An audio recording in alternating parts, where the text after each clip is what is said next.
Welcome to the Corporate Women's Ministry Department of the Church of God of Prophecy UK, our monthly Connect Live series. We are delighted tonight to bring you a host of panelists, and we'll be discussing a very important topic, a topic that's affecting 52% of the UK public who know someone who suffers from dementia. That's 34.5 million people. And so the topic we're discussing tonight is dementia and the different forms of dementia, how that affects families, how that affects carers, and we'll be having a discussion, further discussions about, what happens when your loved one loses their mental capacity? How do we address that? What can we put in place? And how do we treat someone who has dementia with that dignity, personalization, dignity and care? And what approaches? And what do we do when we notice that our loved ones, there's something happening and there's a bit of a memory lapses and the early stages? How do we recognize those early stages, and what can we do? What can we put in place? So thank you for joining us. And if you know anyone else that might be, just ping your friends, let them know that we've gone live. Come and join us for tonight. Grab a cup of tea, cup of coffee, water. I promise this is water. And just relax with us tonight. You will have the opportunity to ask questions, whether you're watching through YouTube. Please put your questions in and comments in YouTube. If you're joining us via Zoom, put your questions in the chat function, or indeed if you're joining us by Facebook, let us know your thoughts. We want to hear from you tonight, and we want to answer your question. Also, you can follow us on Twitter, Joyce Fletcher 20, on our COGOP Instagram, Women's Ministries Instagram, and Facebook. And please subscribe. There is a button. If you're on YouTube, please subscribe to our channel. Tonight, I also want to welcome not just our ladies and gentlemen, of course, and anyone that's watching in the UK, but, if you're tuning in from overseas, I know we have some people coming in from the US tonight, and we've got some people joining us from Canada. We've got some people joining us from Germany and different parts of Europe as well.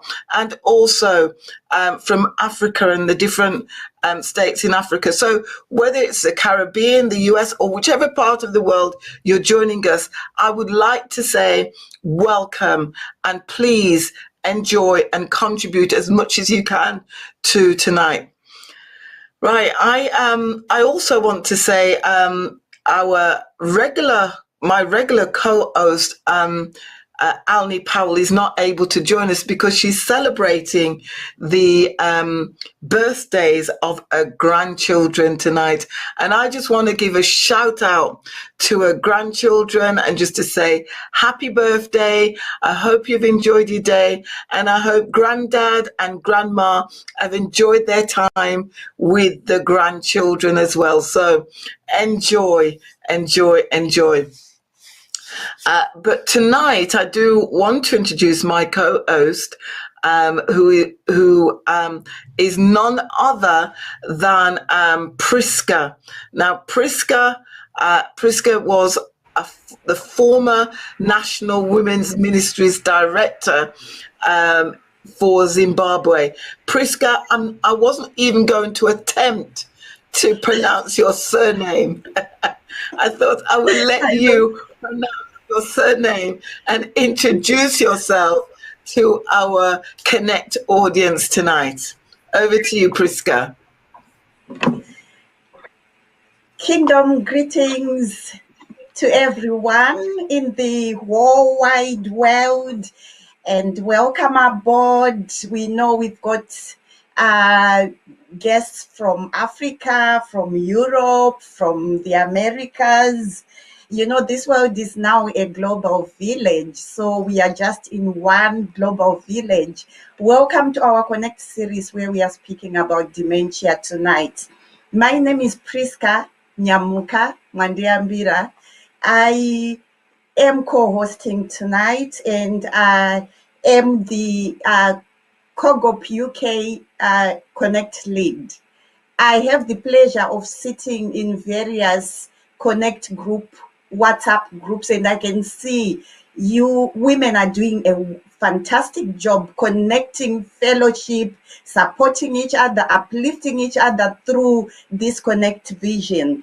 As Joyce said, I was the Women's Ministry Director for Zimbabwe for over 10 years, and now I am residing here in the UK, where I am also a specialist district nurse manager in the NHS.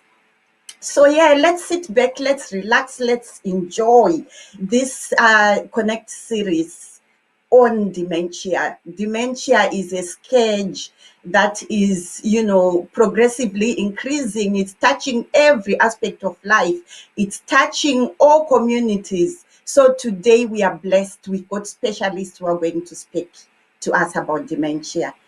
Thank you. Over to you, Joyce. Thank you. Thank you, Priska. And you're right, we have a host of panelists tonight, well-renowned, and we're going to introduce them for you right now. So our first panelist is Dr. Reverend Carol Tomlin. And I'll just read a little bit of her biography because I think it's important to hear. And Carol will just introduce herself as well and just give us a wave. So Reverend Dr. Tomlin is a multi-award winning educator and ordained minister with a long and distinguished academic career, teaching in universities, both nationally and internationally. She held leading roles in several education, independent study, and she delivers a range of courses and was a visiting tutor for the course at the Queen's Foundation in Birmingham. She's currently visiting at the University of Leeds and involved in training ministers as the principal of Kingdom School of Theology. So really experienced, established leader, minister in our community, and Reverend Carol is here tonight sharing story as a carer. Welcome, Carol. It's such a delight to have you tonight. I'll just say a few words to our audience who are watching tonight. Good evening, everyone. It's a pleasure to be here. It's a pleasure to join you. It's a pleasure to share with you my own particular journey as a co-carer. And I hope that you will glean from what I have to say. Thank you so much, Carol. I think I cut off a little bit of your biography just to say that you also worked as a healthcare chaplain as well. And Dr.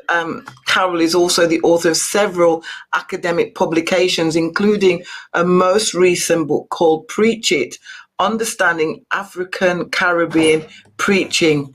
So thank you, and we'll hear more from Carol as the evening progresses. Thank you very much, Carol. The next person that, the next guest that we have tonight for you that we want to share is Dion Thompson. So Dion is a nurse, a registered nurse by background. Hi, Dion. How are you? Hi, Dion. I'm fine. Hello. Great to have you, Dion. So Dion is a registered nurse. She's born in Guyana and is a registered nurse and midwife. Oh, Okay, we'll have to bear that in mind, Dion.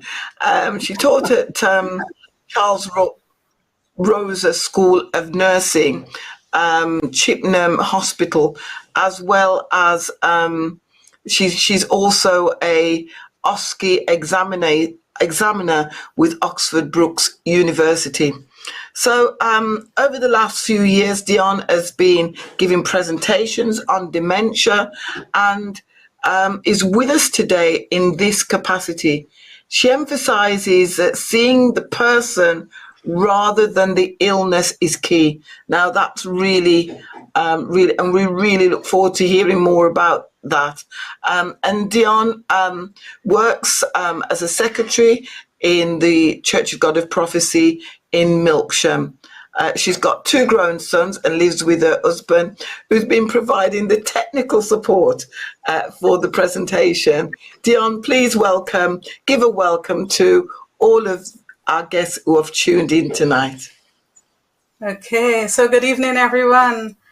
I'm quite happy to be on this program this evening. It's the first time I'm on the Connect series, taking part, actually doing a presentation. And I'm quite happy to share my experience in dementia because it's not just a UK problem, like was mentioned earlier. It's a global problem. And, we just need to learn how to live with this situation that is rising before our eyes. So I'm glad to share. I'm glad to be here. Thank you. Thank you so much, Dion. At this time, I'm going to pass over to Priska, who's going to introduce our next 2 panelists. Thank you, Joyce. I'm going to introduce one of our most powerful speakers tonight, who is Shares Christopher. Shares will be speaking on mental capacity and power of attorney, very topical issues that are really essential when we speak of dementia and the impact it has on life. Shares coordinates a health and well-being connect group for Wembley Prophecy, being the youngest of 5 children, representing a vibrant, warm, multifaceted culture of Caribbean heritage and lineage. Her parents, grandparents, and great-grandparents originate from the beautiful island of St. Kitts and the Dominican Republic. Shares was born in the cold UK. We know the Dominican is nice and warm, but she regards herself as a Kittitian citizen of dual nationality and plays an active part of the Caribbean diaspora in the UK, bringing and bridging the commonalities of good business ethics together, strengthening relations, maximizing awareness of unifying accomplishments, developing training for organizations within the islands. This is fantastic work Shares is doing. Shares is an entrepreneur. At a young age, Shares first connected her own international business of marketing, ordering, selling, and distributing Christian garments before entering the property development market. With the gains, she became a proprietor by the age of 21. That is really fantastic and a beautiful achievement. And it is safe to say that by the age of 30, she had a portfolio of several sustainable properties. Well done, Shares. We are really favored to have you as a guest on our Connect series. I'll let Shares say a few words before I introduce our next guest. Good afternoon or good evening to all those watching across the world. Welcome to this evening's session to deal with dementia, and I hope I'll be able to share from my expertise in the legal profession things like why you should have a power of attorney before you lose your capacity, and also if somebody in your family or circle need to go into a care home, how, and the implications of the Care Act, how they work together. Thank you for listening and enjoy. And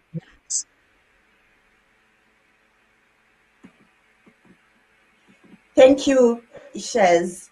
Now I'm going to introduce Cheryl Jackson, who works for Culture Dementia UK. Welcome, Cheryl. Culture Dementia UK was founded in February 1998. Culture Dementia UK was previously known as Friends of African Caribbean Carers and Sufferers of Dementia, which is FACCSD. Culture Dementia UK became a national charity in the same year. It was set up to support carers and people living with dementia among the African and Caribbean communities. It identifies the need for for such an organization.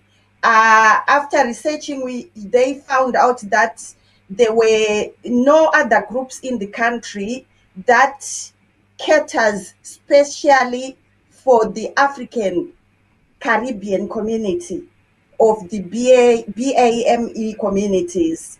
So welcome, Cheryl. We are privileged to have you because you work right in the center of our topic today. So we will be listening carefully to how we can cope with dementia, what you have to say to us. So I will let you introduce yourself. Hello, everybody. So I am the Information and Access Manager for Culture Dementia UK. And for many years, we've been advocating for people living with dementia and their carers. We've gone up and down the country educating people and creating awareness. Culture Dementia try our best to support people, not just of the African Caribbean communities anymore, because so many different communities are struggling and suffering with dementia that we support anybody who needs help or support to do with dementia or Alzheimer's. Thank you, Cheryl. Thank you. That is powerful. Over to you, Joyce. Thank you, Priska. You're doing an amazing job. What we're going to move on to now is we're going to play a short film, and this film is called Finding Patience. It's a dementia awareness short film. It's a really important one that Cheryl's organisation actually supported the NHS to put together, and it's specifically around awareness raising for the African and Caribbean communities. You'll find this on YouTube, and if you Google Finding Patients, NHS, Health Education England, you will find this film. But we thought it was important enough to play it tonight. And what I will say, as we go through tonight, it might be quite touching, it might be quite moving, particularly if you're going through a rough time, or if you've got a relative, or if you're a carer. Just be aware that it might be a bit sensitive, but I just want to put that warning out tonight. But I think it's important, nevertheless, that we watch this, and I think it will set the scene for us tonight. Thank you. Finding Patience. Well, this film is about what happens when a family tries to come to terms with somebody who's starting to experience the early symptoms of dementia. It's not just about the person who's living with dementia themselves, it's about the impact on the whole family. I think it's going to be particularly useful across the public sector, for example, to help people generally who may be experiencing working with people with dementia, even if they're not working in dementia services. This film was made to raise awareness for the African Caribbean community in particular about an illness that often they tend to think maybe doesn't impact much on them as a community. I want people to learn from this film that you need to talk about these issues. You need to be able, as families, and I think wider than that, with friends and colleagues, to talk about these concerns, to think about how you might begin to get some help and support with the worries. Not to close down conversation because it's a stigmatised issue. Not to close down conversation because black people don't talk about being ill, which is an important, difficult barrier, particularly in dementia, in terms of people getting help. And to feel that there is support out there, there is information about there, it is for them, and they can get access and help. It's a great film. It's a great portrayal of an ordinary family coming to terms with something that's very, very difficult, and some of the struggle that people go through, and begin to look for some help and support.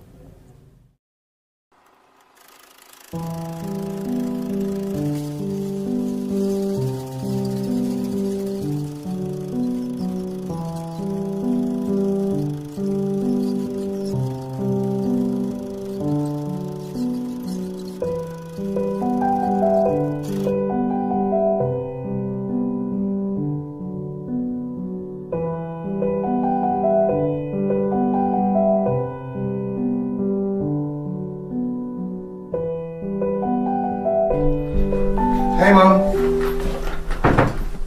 Mum? What are you doing? Nothing. Just thinking. Cup of tea? Mum? I'll make you one anyway.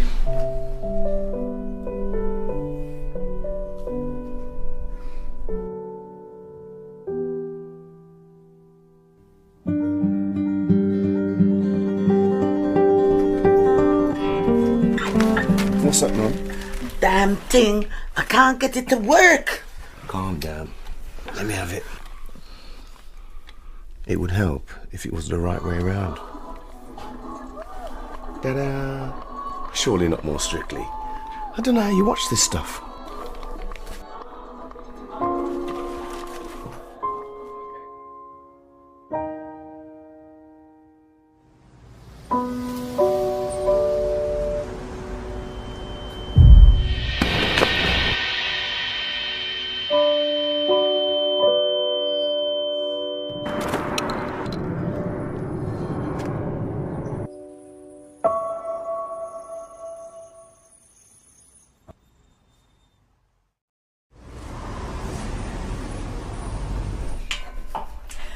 Elliot's father couldn't get enough of me curry goat. That's why he married me. Well, Elliot certainly didn't marry me for my cooking. Oh, Denise, can you lay the table, my sweet? Donovan will soon be here.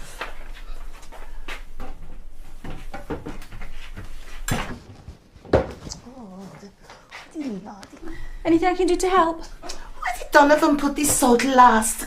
Lord have mercy, he's always doing this. You're silly, Nanny. Oh, thank you, darling.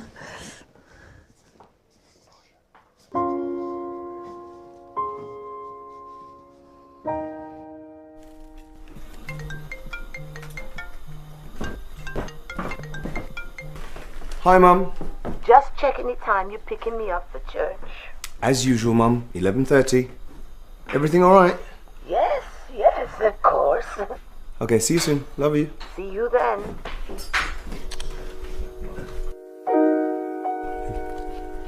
What's his name? I forget. Hi, Mum. Hi, Elliot.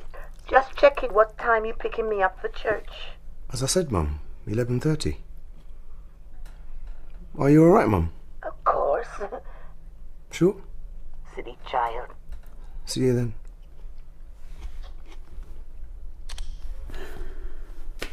What's that about? I'm not sure.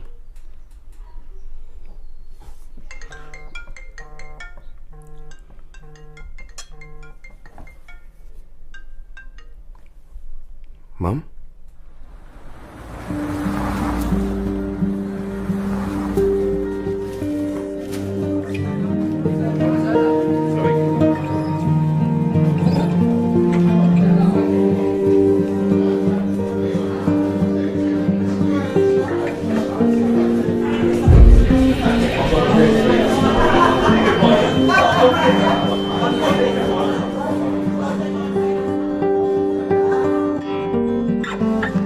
Sister Patience, what are you doing sitting there all by yourself?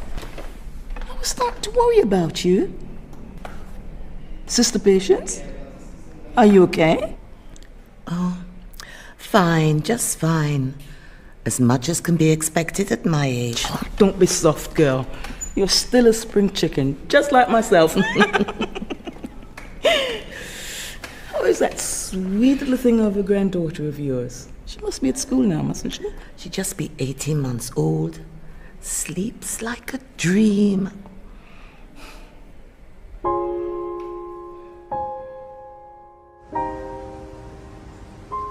Funny. Looks like your friend Mrs. Clark. No. Yes, she does. Look at a bit. Look at her. She looks... Elliot, Jesus. watch my rug. It'll be stained now. Go and get this stain remover quickly before the stain dries. All right, Mum. What?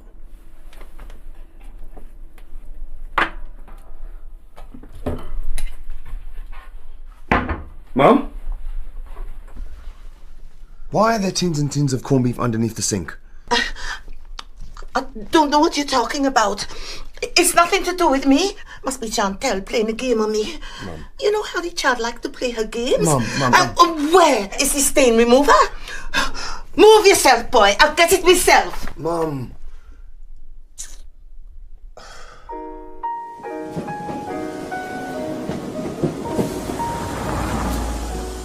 Elliot, Yes, Mum? bless the table, please. For what we're about to receive, may the Lord make us truly thankful.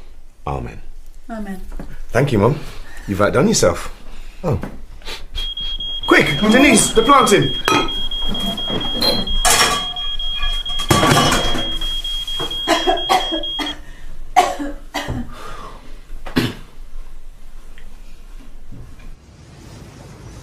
Imagine if we hadn't been there. She could have... But we were there. And what if it's more serious? It's just her age. She's just not as fast on her feet as she used to be. Babe, you've got to get her checked out. We can't just ignore the fact that something really serious is going on. Denise, just leave it, all right? Just leave it.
Well, with your mother's recent behaviour and high blood pressure, I'm concerned that this could be more than just ageing. What does all that mean?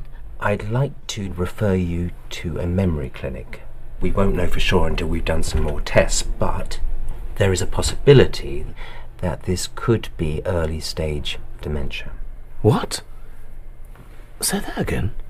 I understand your shock, but the good thing is that you both came to see us now. It's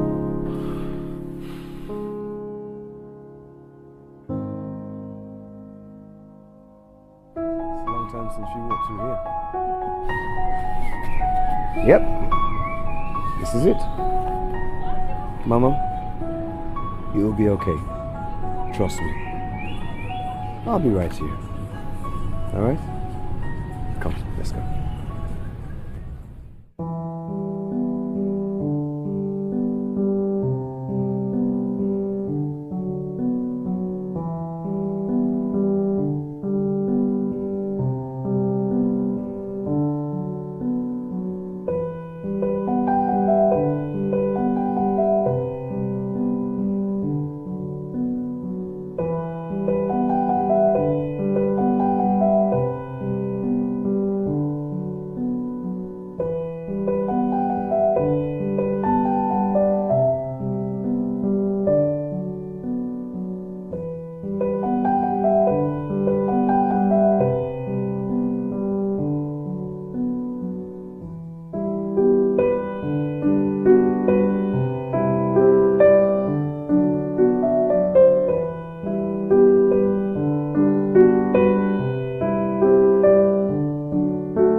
Really powerful film and portrayal of some of the real issues and real challenges that are faced by families right across not just the UK, but right across the globe, for those people who are living with someone that has memory issues.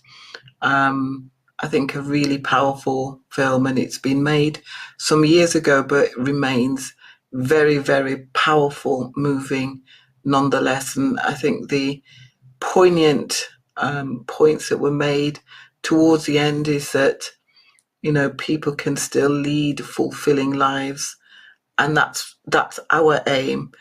That's the aim when we care for someone with dementia, is to enable them to live as fulfilling lives as possible.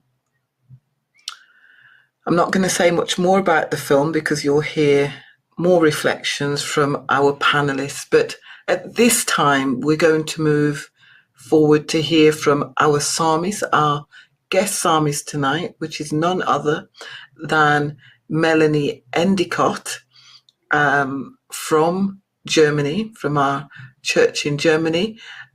She will introduce herself, and she will also introduce this song, which she's really given some thought and consideration to, bearing in mind the topic for tonight.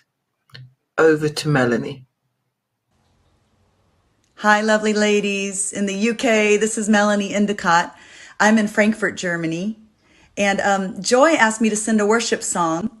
I know that the theme is caring for those with dementia. And I feel like the lyrics to this song, Rescue from Lauren Daigle, is just a blessing. So I'm sending this video. I recorded it before I went gray-haired during all the corona, but I feel like, let these words just wash over you. And I just pray that you feel the presence of God and think on his goodness. God bless you, and I'll see you soon. Rescue by Lauren Daigle. Okay.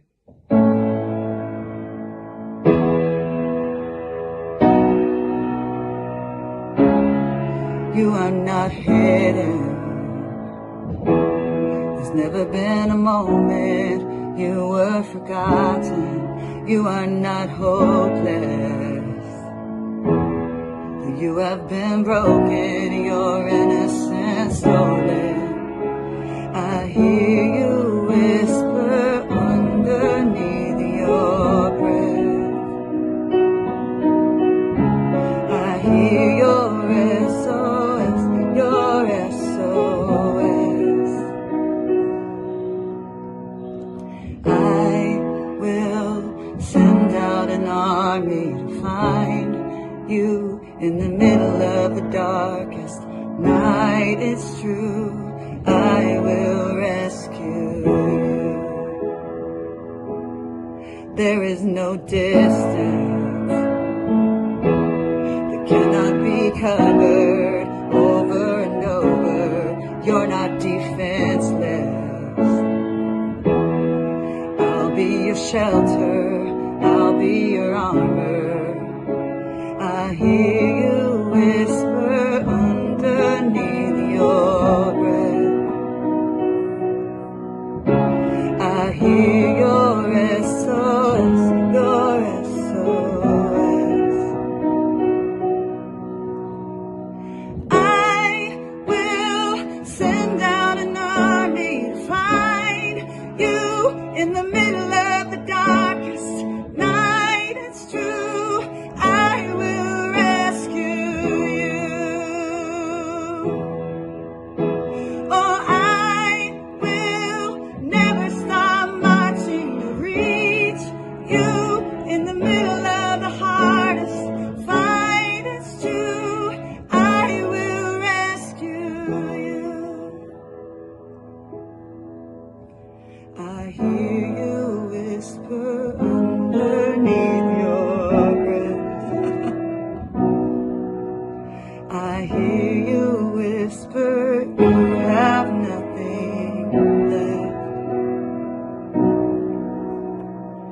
I will send out an army to find you in the middle of the darkest night. It's true, I will rescue you.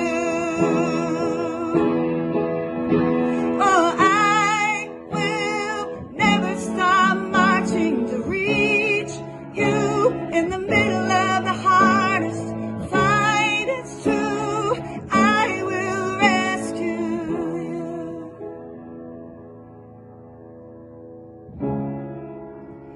Oh, I will rescue you.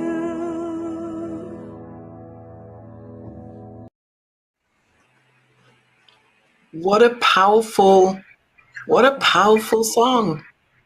And, you know, Melanie, you chose that song. You didn't know we were going to play that video calling Finding Patience. And it's just really, really powerful and so touching and moving. I don't know if you've got any thoughts about the song, Priska.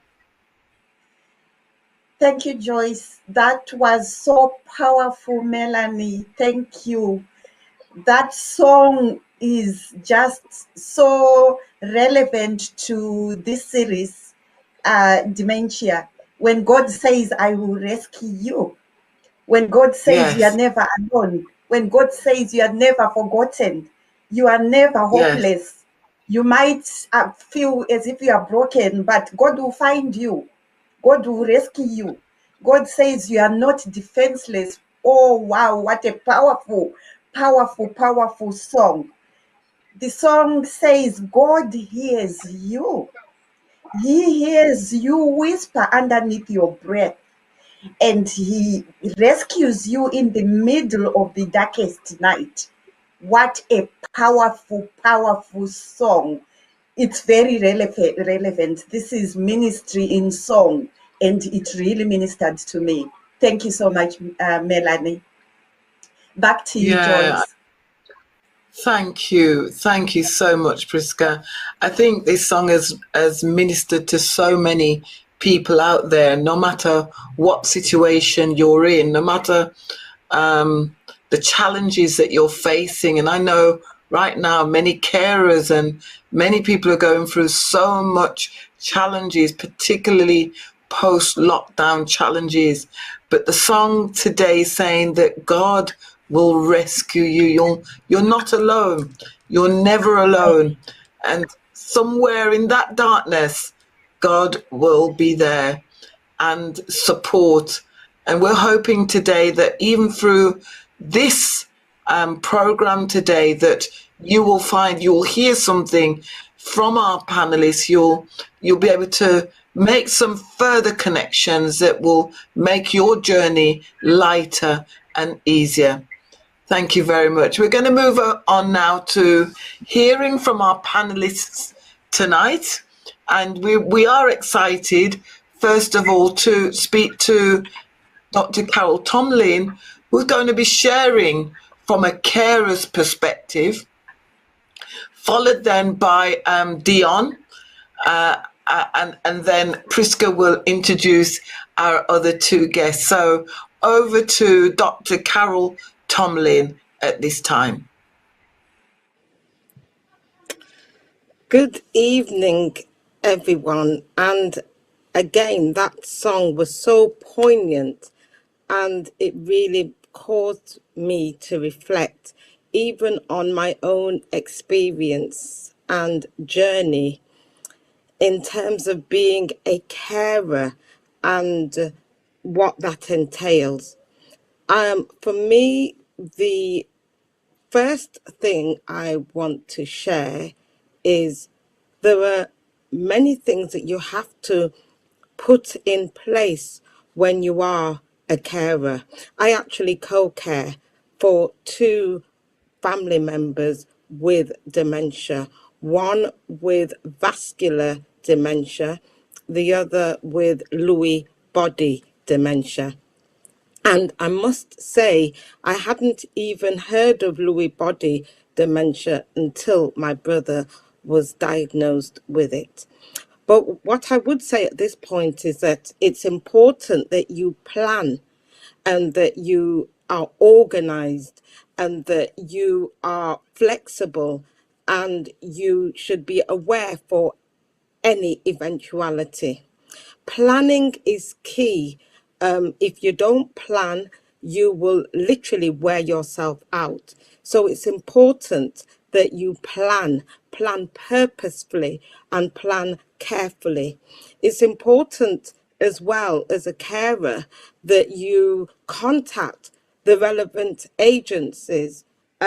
My sister and I, who co-care, we've had to contact the social workers, we've had to contact obviously the doctors and other relevant individuals, including a lawyer vis-a-vis the power of attorney, which we both have. So there are a number of individuals that we had to contact.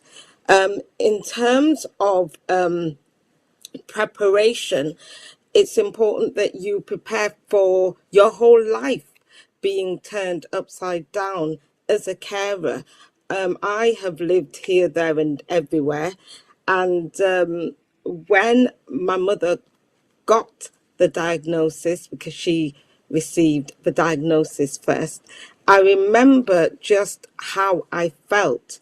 And it's important as a carer, especially when you receive the diagnosis about your loved ones, that you take time to reflect. You take time to think about how you're feeling, because in some ways the bereavement process starts then. But we were fortunate in that we had a social worker that said to us that we must live as normal a life as possible. And my sister and I have attempted to do that. The other thing I would say is it's important to build a routine, and to take time out for yourself within that routine, because it's so easy to be consumed. It's so easy that you don't take care of yourself. But as a carer, it's important that you equally take care of yourself. And we go on holidays and we have other carers coming in. Also, my brother has respite. He lives partly here and partly at his flat. So there are a number of strategies that you have to think about and that you can think about so that your life is as normal, if you can use that word, as possible. I spend a lot of my time doing ministry. I also write books, academic books.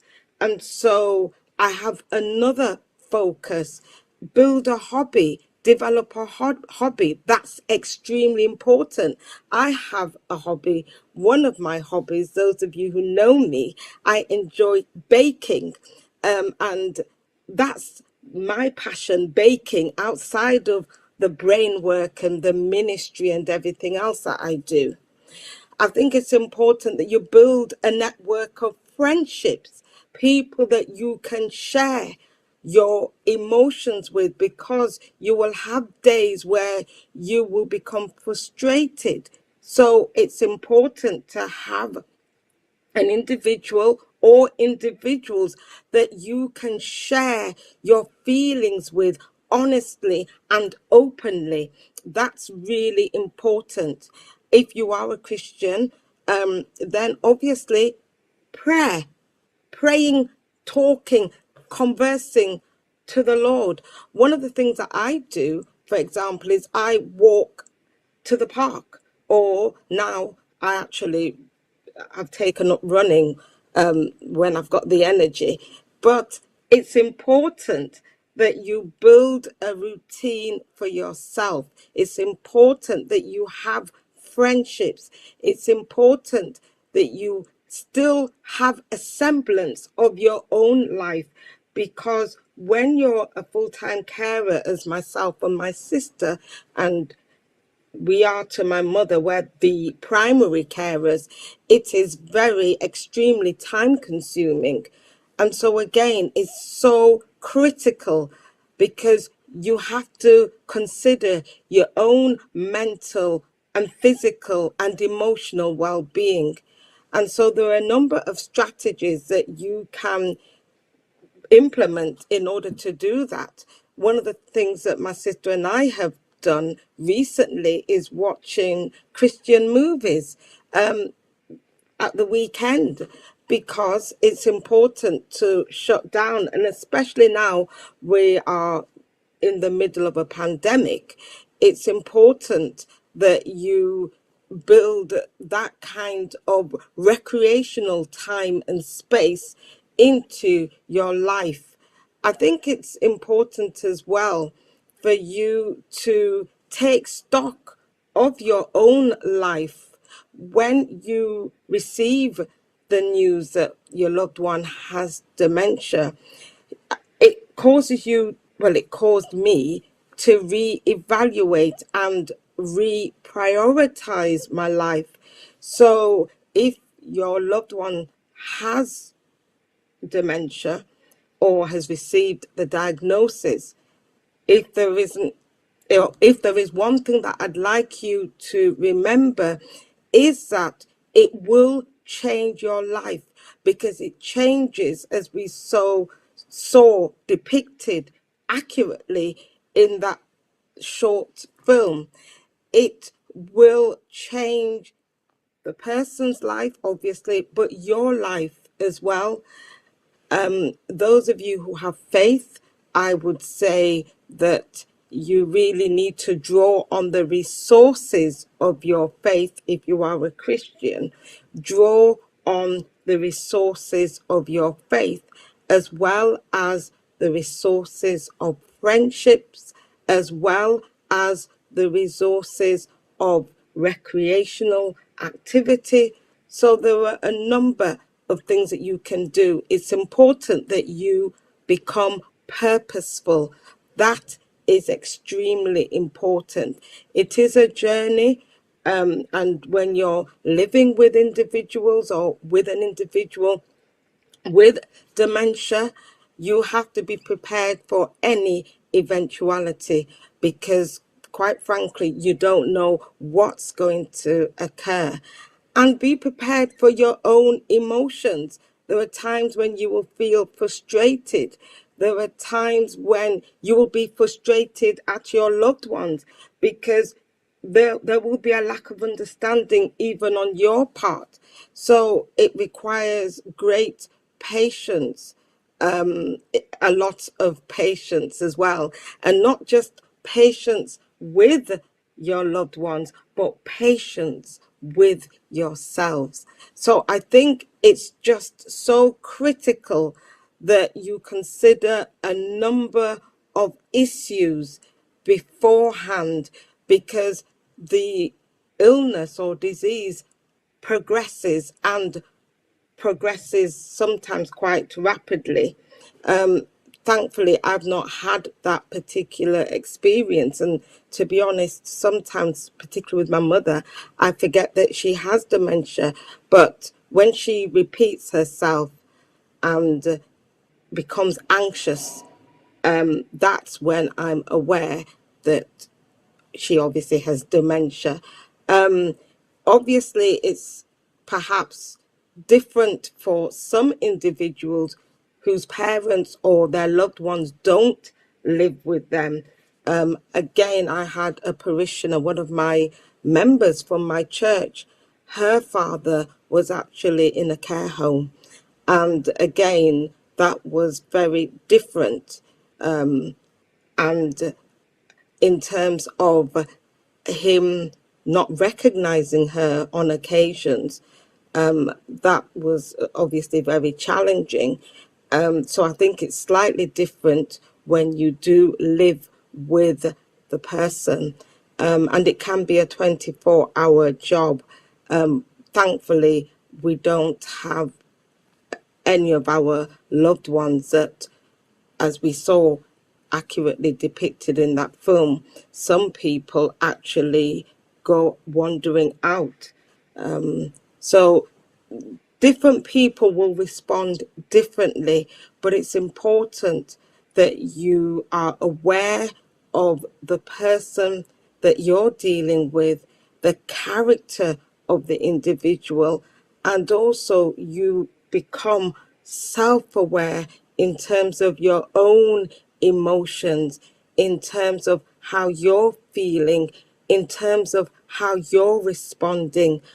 That is critical, because so many people literally crash because it can be very stressful, and it can be very stressful. I mean, I can't really put it any clearer than that.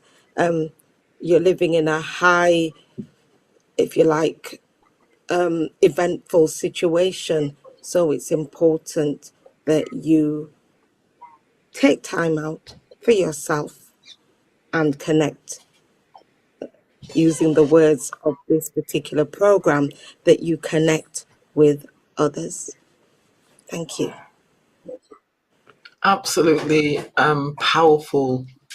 And thank you for sharing with us. I know it's can't be easy when you're a carer yourself, and but thank you for taking the time out to share with us. I'm tempted to ask you just a very quick point, just emphasize a point around, especially around, as you said, be purposeful, prepare yourself as best you can, but there's sometimes there's just no preparation that prepares you for something like this. No, there is none, and you have to really respond and think on your feet. Yeah, I think there's something as well about having the knowledge and equipping yourself with the knowledge about what's happening to your loved ones. Do you think that helps? Yeah, when my loved ones were diagnosed, because, for example, Lewy body, I hadn't heard of it, so I did the reading. Similarly with my mom, with the prognosis and the diagnosis. But with myself, there's only so much reading I can do. Otherwise, it overwhelms me. So I did a sufficient amount of reading. I then stopped. I gleaned as much information as I could, and then I responded accordingly. Thank you. Thank you so much, Carol. Thank you.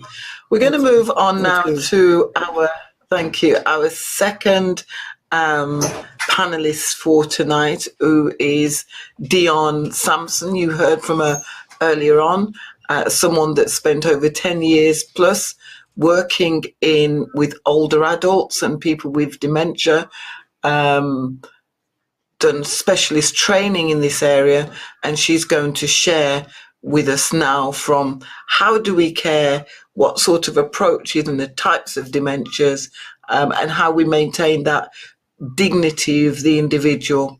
So over to Dion at this time. Thank you. Thank you, Sister Joyce. This evening, may I have slide number 1, please? Okay, so this evening, I would like to say that dementia is an emotional journey. And it's not emotional for the person experiencing the dementia only, but for all those who are involved in that person's care. And you would agree with me that when one member of a family becomes ill, it can affect an entire family. And there goes the saying, illness is a family affair. Dementia is no exception. Next slide. The rising tide of dementia. This is a diagram from the Alzheimer's Society, just showing where we are going to be with dementia by 2051. Now, there are some tides that rise dramatically, causing lots of disturbances. But there are some other tides that rise quietly, just creeping over sands and muds and all of that. But nonetheless, they are very persistent and powerful. And there is a tide that will change the course of human history, and that tide is dementia. Next slide. Today, I would look at the types of dementia, person-centered care, a loving approach, and some amount of how, we can communicate with people with dementia. What is dementia? Just quickly, a general term that describes a brain syndrome characterized with different sorts of a problem. It's an umbrella term, basically, just to explain neurological degeneration of the brain. Next slide. This is just a quick overview of the brain. I just want you to look at that brain. We are not going to complicate things this evening, but just look at the brain. And if you look at the part that says frontal lobe, that area is responsible for emotions and our personality. And then if you go to the back that says cerebellum, that area is responsible for balancing. And then if you look at the occipital lobe, that's our fine skills where we learn to ride bicycle, hold a pen, cut up vegetables and so on. I'm just saying all of that to explain. It all depends on where in the brain the degeneration is taking place. And it will determine the symptoms the person will present with. Next slide. So there are different types of dementia. There are over 200 types of dementia, but it's broken down into about 5 categories. So the first type of dementia is called Alzheimer's disease. The second type is vascular dementia. The third type is Lewy body. We have frontotemporal dementia, and then other less common causes, like vitamin B12 deficiency and so on. I'm not going to go into explaining all the different types. Next slide. This is where I want to get to. Person-centered care. What does this mean? It means to put the person first and not the dementia. Lots of times people put the dementia first and not the person. And we have to remember that, everything we do must center around this person, and the person needs to be discovered. Next slide. Past approach for dementia care focused on condition rather than person. It saw a collection of symptoms and problems. It placed the person second. It emphasized on how best to control challenging behavior. And this is what I would like to say this evening. We have to focus on the person rather than the condition. And if you think of a person, you know, we have quite a lot of people probably listening this evening, but think about probably a mathematics teacher, think about a lovely housewife, a lovely gardener, a beautiful dad, you know, somebody who works in an office. Think about a nurse. We are thinking about a person who has developed dementia. If such people develop dementia, how do we see them? Do we see the dementia, or can we see the teacher that lives next door? Tom Kitwood, who was a pioneer for dementia, he challenged this approach. Next slide.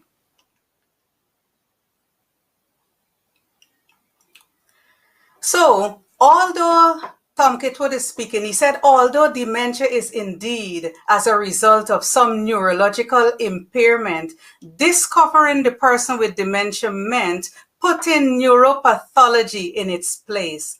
And that's where the problem lies. And that's where our paradigm shift comes in. We have to put neuropathology in its place. Yes, it is difficult. Yes, it is very hard. Yes, it is challenging. But we need to see the person. We need to discover that person.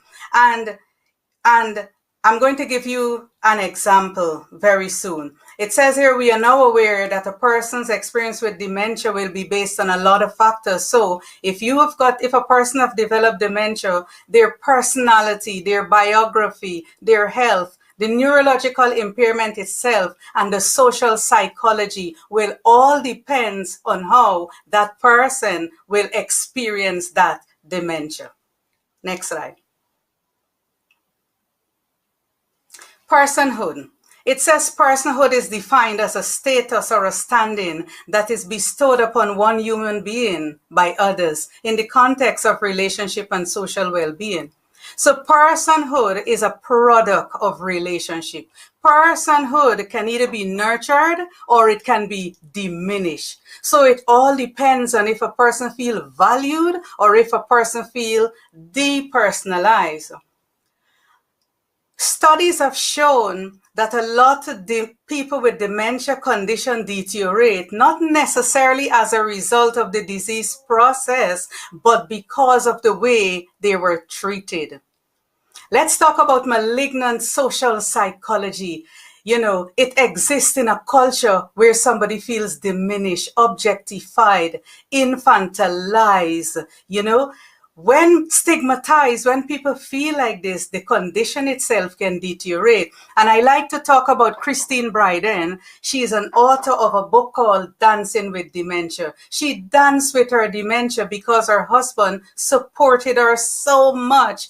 That disease halted, and she was even able to write a book after that diagnosis. And that was because she was properly supported by her husband. So we are talking here about social psychology. If the environment is malignant, somebody's condition can deteriorate. Next slide. After Kitwood, there were more modern developments like Eden Alternative. Lots of people with dementia also can feel lonely and bored and helpless and so on. And this is what Eden Alternative deals with, the loneliness, the boredom, and the helplessness. And we need to also rule out all these things because these are the plague of the spirit. If somebody is lonely, bored, helpless, then again, they are going to deteriorate. So these are some of the areas we just need to pay lots of attention to. Spark of Life Australia is another initiative that was used. So let's quickly look at communication. This is feelings-based rather than just words. So when we are communicating with people with dementia, we just need to understand that these people are more feelings and emotional based now because there is no more logics for some people, especially those with moderate to severe dementia. There is no more reasoning, there is no more thinking. So when they are communicating, we have to look at the emotions behind those words words. Example, if somebody said to you, where is my mommy? We are talking about a person who is 96 years old and is saying, where is my mommy? I need my mommy. Who is a mother? A mother is a nice person most of the time, and we all know the qualities of a wonderful mother. So if somebody is asking for their mother, it might just be that that person is feeling rather lonely, rather sad, want to be loved, want to feel loved. So what is the feelings behind all of that? You know, what is the feelings behind all of that? And then you can say, should we have a cup of tea? Can I take you outside? Can I do this? You know, and we try to meet some of those needs because, like I said, it's rather feeling based than anything else, not words. Next slide. And these are some activities around meaningful activities where people can be involved in with dementia. Next slide. And these are some phone numbers for you if you wish to make contact with any of these. Next slide. And this is some useful reading materials. And I would like to say thank you.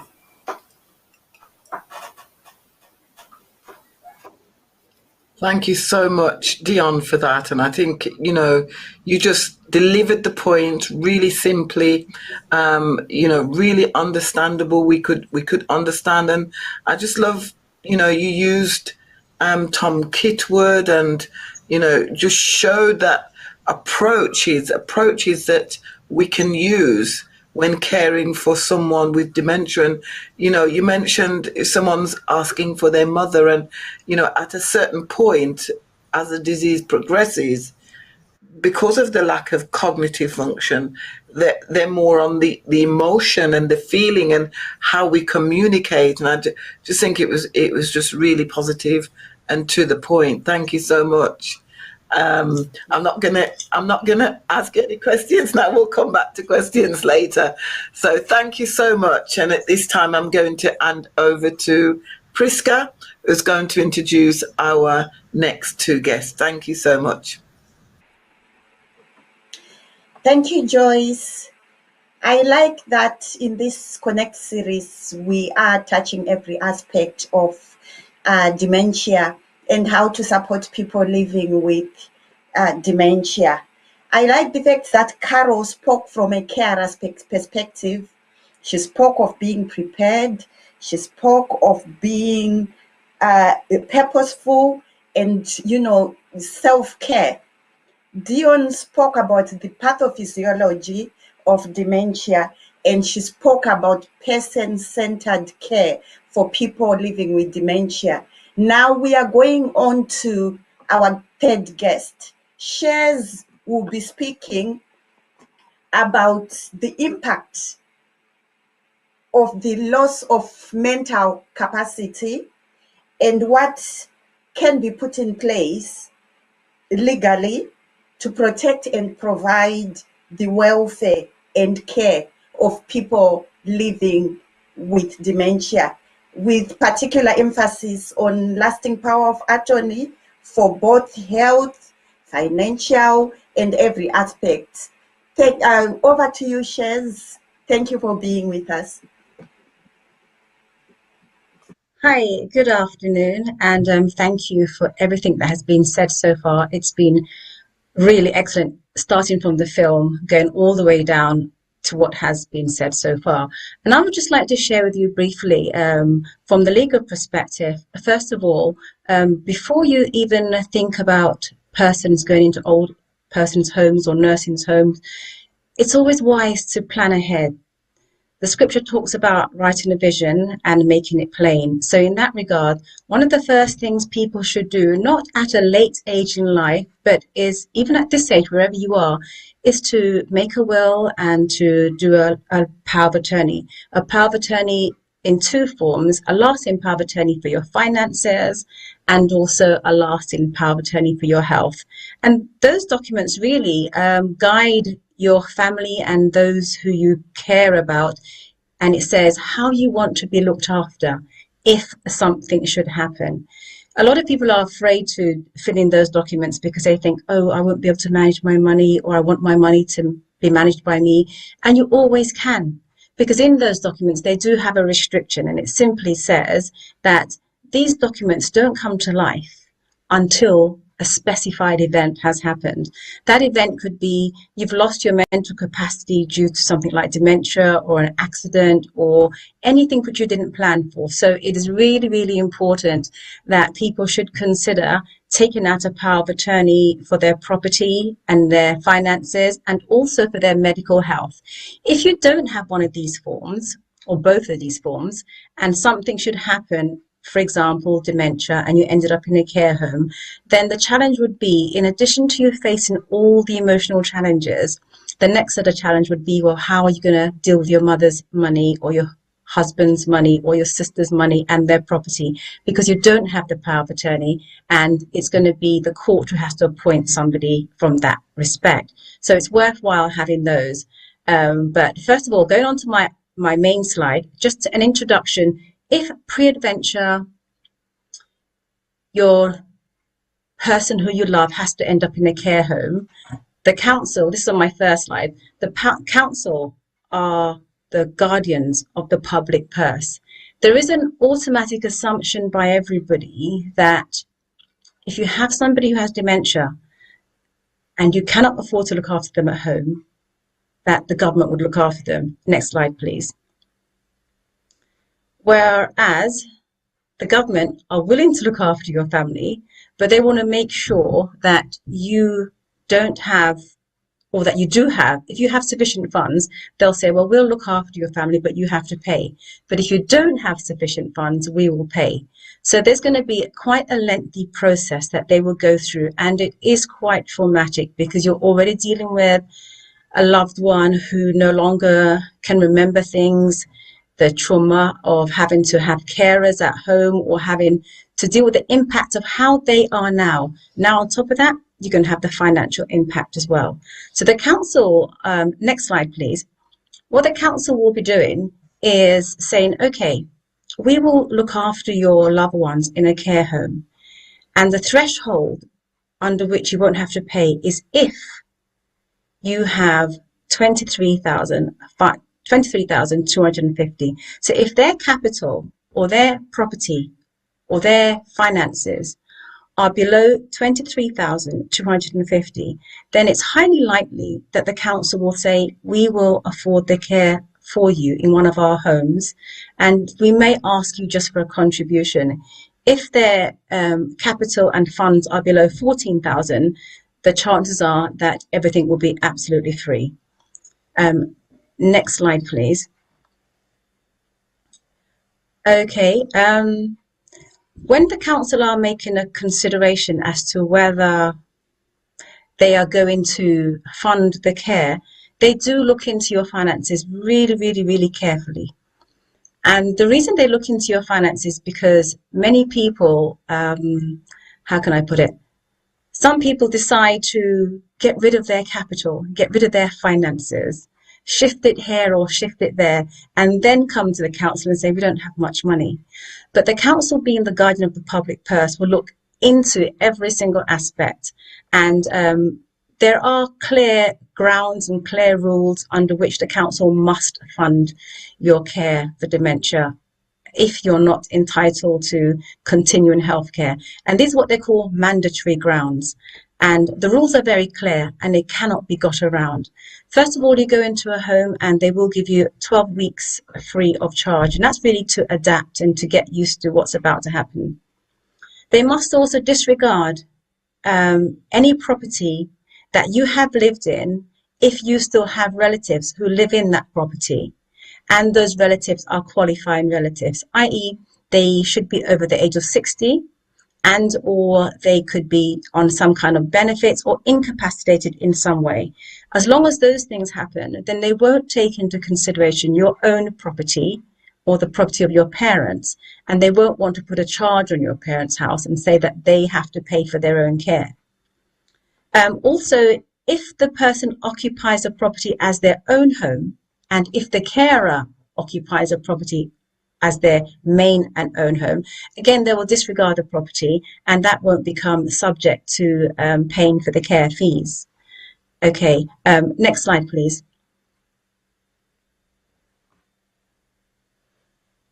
Now, there is what they call a discretionary disregard, and that's different to the mandatory disregard.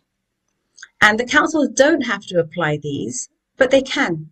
And different councils across the world and across England will apply things differently. The mandatory disregard, they must apply.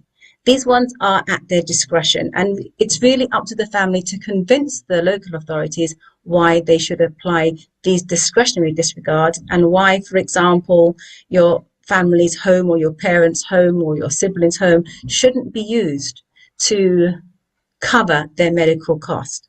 And some of the things that they will look into is maybe, for example, I'll tell it to you in a story, although you can see the slide. If, for example, Mary was looking after her mother, but Mary had her own house in Newcastle.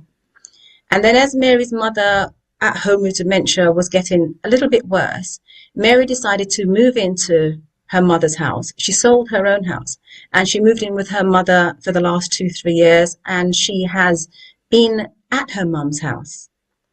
So now when the mother is unfortunately so bad that she has to go into hospital, Mary might only be 45. She's not 60, so she hasn't reached that age requirement. But the council will consider on a discretionary basis that Mary has given up her home. She has been looking after her mother for so long, and to take away the house, as in to put a charge on it, would make Mary homeless as well. So that would be an example of a discretionary disregard that the local authorities would look at and say, well, okay, although, for example, we could charge your house, we're not going to, because the example that I've just given. And each case is going to be considered on its own merits. Next slide, please. Okay, some of the factors that the council are going to look at when they're making this assessment, everybody who's going into a care home, whether it be for dementia, is going to have to go through a financial assessment. And some of the factors that you will find helpful, or the council will find helpful, what they're looking at is, when did the relative start occupying the house with you? If, for example, you've had somebody move in 2 weeks before you've applied for a care home, that won't work. It's hardly likely that would work. Another thing they'll look at is, was occupation their main home? And what I mean by that, I'll give it to you in another story. So Mrs. X is suffering from dementia. She moves out of that home and she goes to live with her daughter, Charlotte. And she's been living there for the last 3 years. Then Charlotte can no longer manage or cope. So she applies for help from the local authority. Mrs. X property is being rented out, or her son's moved into it. But remember, she moved in with Charlotte. What the council will say, well, your main home wasn't Charlotte's home. Your main home was your other home. So therefore, they probably wouldn't be looking at giving you a discretionary disregard, and they'll be saying, well, we're going to charge your own home. Another thing that the council will be looking at is the impact this is going to have on your family. If, for example, it means your family who are now looking after you are going to go completely broke, they're not going to have anywhere to live, they've spent all their money looking after you when you were at home with them, they will take that into consideration. And it's quite possible, according to which local authority is looking at the funding, they may be willing to disregard that. So these are just points I'm sharing with you that you can bear in mind and make plans ahead. Please, as the first speaker said, plan ahead. Don't leave this to the last minute. Plan well ahead, even now. Even if somebody you're living with doesn't appear to be showing signs of dementia, plan your property and how you're going to deal with it ahead. Next slide, please. Okay, these are some of the tactics that people use to try and avoid paying care home fees on the premises that their family may need care because they're suffering from dementia. And I would just like to say again at this stage, sometimes if people don't have any property, they don't have any assets, they don't have any capital, it's quite likely that even though they've undergone a financial assessment, that they will receive full care. And some of the tactics people use quickly is they sell off their property, they gift away all their finances to their children or to their in-laws, they change the name of ownership on the property really quick, they create family trusts 6 months before their parents are going into, or their family are going into care homes, and they just don't cooperate with financial investigations, and they give lump sums to their grandchildren, and they say they're paying off all their debts. Now, people who do this pretty near to when a relative, it was obvious that they needed care, the council will see through these tactics and will say, we are going to count all the money that you've given away as if you still had it. Even though you've given it away, even though you've signed it away to your next of kin, to your children, they're going to say it's like deprivation, and they're going to conclude it's notional capital, which means we're going to bring it back into existence and charge your family as if you had it. So these tactics don't work, but financial planning is very, very worth doing ahead. Next slide, please. And I've almost finished. The council will take the money back. If they think that you have deliberately deprived yourself of the money, they will take it back. Next slide, please. The intention is key. You have to show the intention of you sharing the money, putting somebody else's name on the property. Depriving was, you have to show the intention was not to deliberately deprive the state of costing of the care home fees. And there are so many ways to do that if you do it in advance. And that's really the end of this part of the presentation. Thank you very much. I hand back over. Thank you, Shez. That was really powerful from a legal perspective. The most important item I've picked up is to plan ahead. And it was really good that you spoke of the lasting power of attorney in terms of finances and health. And I think it is important, really important, as it emphasizes on how one wants to be looked after. There are a lot of myths and truths, and like you said, automatic assumptions that people place on dementia, how finances will be held during the time a person needs to go into a nursing home. But you have demystified the issue of financial support in terms of perhaps one going into a nursing home or even getting formal carers to come and look after them in their own home. It is also good that you delved into the factors that council may consider when giving support, particularly the fact that you mentioned about tactical deprivation. I found that to be quite useful because it's so easy to do. It's so easy for people to think, oh, we'll wait until the last minute and sell the house and gift it to grandchildren. But you've emphasized on the fact that people need to plan ahead. And I think this is the most important thing that we are taking out of your presentation with regards to the legal aspect of dementia care. Thank you so much, Shez. Now we go on to our next speaker, Cheryl Jackson, who will be speaking on giving us an overview of Dementia UK, how Dementia UK supports the Black and ethnic minority communities in the UK. And I think this will also be helpful to all our guests from all over the world, because dementia is affecting everybody from all over the world. And welcome again to our guests from all over the world. Please feel free to comment, put up your flags so we know you're with us.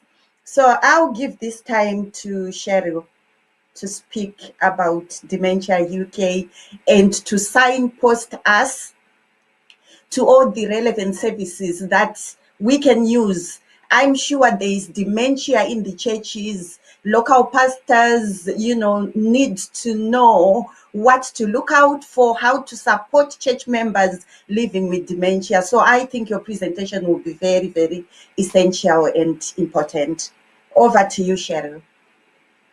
Thank you, and I'm so happy to be here this evening to be able to talk to you on this series about dementia.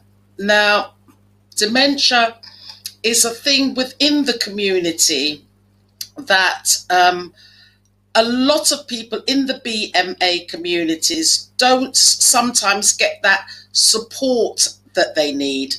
And this is mainly due to the stigma that is still connected and surrounding dementia.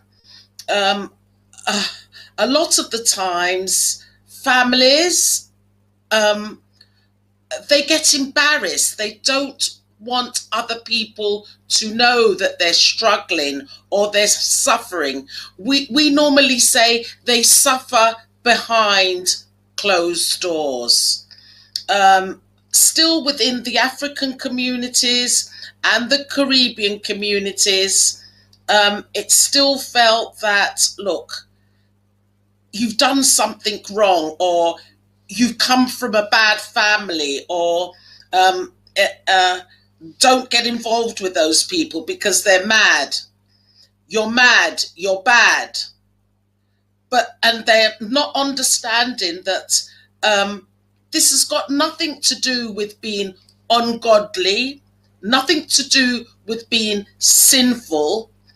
This is something, sadly, that comes with the same hand that penicillin comes from. Now, we're living longer. And because we're living longer, one of the things that we have to sadly deal with is dementia and Alzheimer's.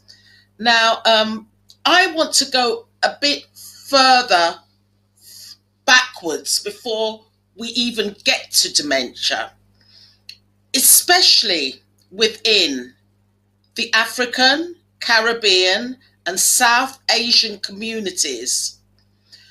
It has been found that our problem is not so much Alzheimer's, but it is vascular dementia. Now, don't misunderstand me. I'm not saying that we can't suffer from other types of dementia, but our main problem for our cultures is vascular dementia. And the reason being is because of our lifestyles. Sadly, within the Black community, we are more prone to developing diabetes, high blood pressure, and mini strokes. To put it in a layman's term, I call these dementia's cousins. Now, if you have developed, which at least 2/3 of our population do or will develop, diabetes, high blood pressure, or mini strokes, you automatically put yourself in a bracket later on in your life to develop dementia. So what we have to do as a community is try and change our lifestyles. Think about the foods we're eating. Think about exercise. Even if you develop any one of these diseases, how you take your medication, you must make sure that, it's not just all over the place. Listen to your GPs, listen to your doctors, and listen to what they're trying to tell you.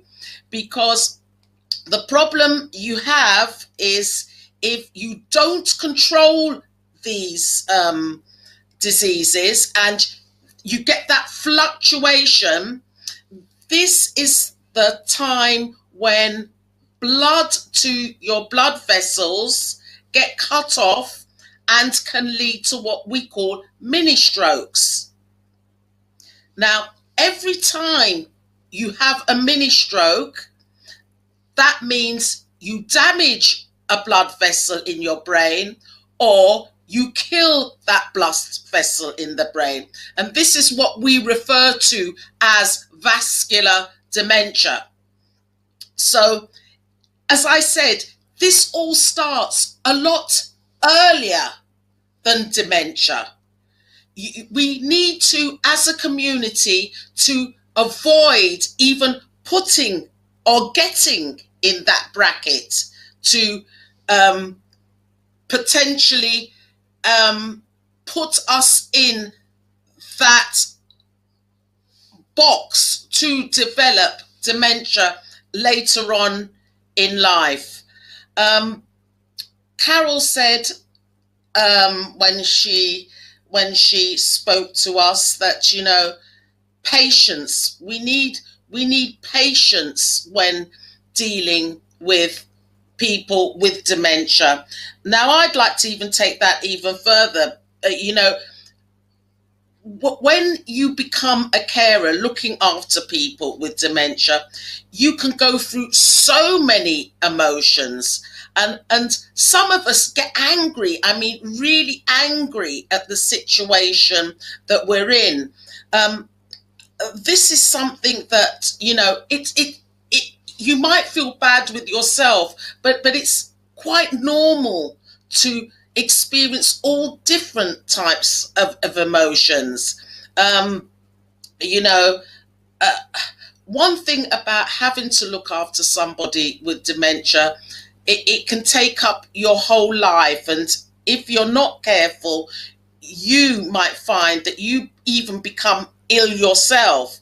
So, you know, try and seek help, try and, you know, get the network around you to support you, which can, again, sometimes be hard, because the practical, or in theory, let's put it in theory, this is how it should be, but one can find when a loved one develops that disease, people draw away from you.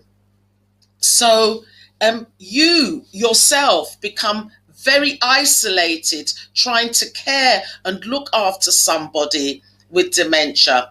But I mean, there are certain online groups that you can join, and there are people within social services that have certain things out there that can help you.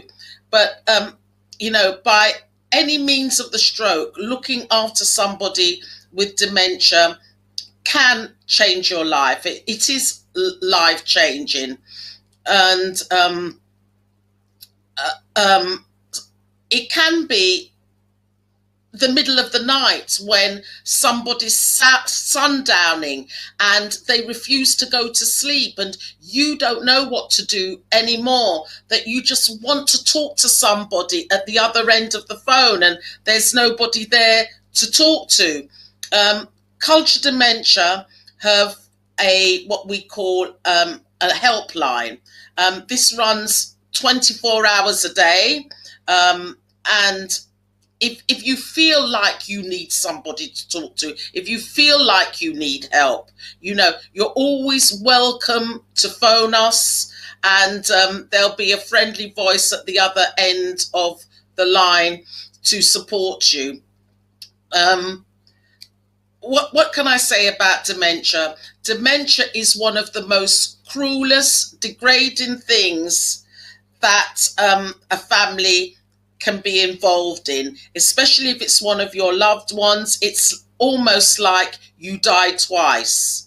You know, if it's your mother, that mother that you thought you knew, she is the same person, but she will change in front of you. But never forget that she is your mother or your loved one, and you know, you just have to do the best that you can do for them to support them.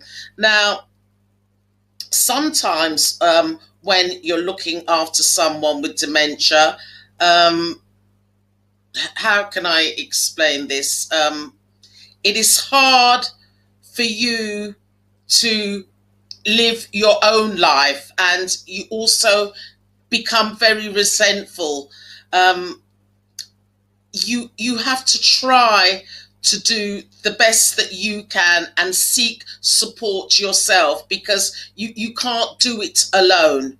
And there are certain organizations out there that will try and support you as much as you can. If you don't understand about dementia itself, the Alzheimer's Society have a lot of information out there that you can read up on the different types of dementia, what to expect as you go along your journey, because there's different stages. There's stage 1, there's stage 2, there's stage 3, because what a lot of people tend to do is they don't actually find out what's going to happen, and nobody is actually saying, well, this is what's going to happen at this point, that's going to happen at that point, and then everything just becomes even more frustrating for you.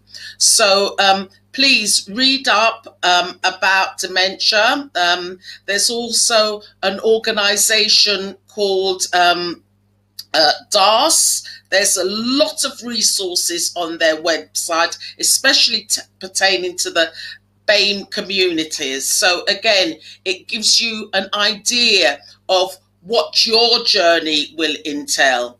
And of course, Culture Dementia are always there for you at any time to support you and help you and signpost you to any problems or issues that you may have. It's been a pleasure speaking to you this evening. Thank you, Cheryl. That was powerful and again, very, very relevant. Normally, the cultural aspect of dementia is never looked into, but it impacts highly, definitely highly on all of us on a social aspect, psychological aspect, emotional aspect. You mentioned that, rightly so, that dementia in the Black and ethnic minority communities is actually stigmatized. And you mentioned that people are actually embarrassed to come out to say they've got dementia or a family member has got dementia. So, and actually sometimes it is considered as madness, and in some churches it can be seen as a demon. So yes, you demystifying the cultural aspect of dementia is quite helpful because people need to know that it is not ungodly and it is not sinful. It's just a condition.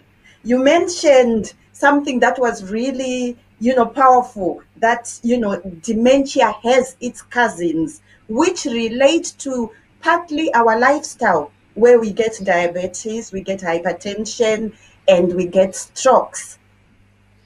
So it is good that you've advised people to consider lifestyle changes in terms of diet, taking their medications, exercising, and Carol, our first speaker, mentioned about early recognition, early diagnosis, so you know how to cope with it. So this is really powerful. Thank you so much for a powerful presentation. But I picked on one last thing that you mentioned. You said nobody can do this alone. People definitely need support networks. People need to be surrounded. You can't be an island unto your own self with regards to dementia. You need people to support you, to surround you.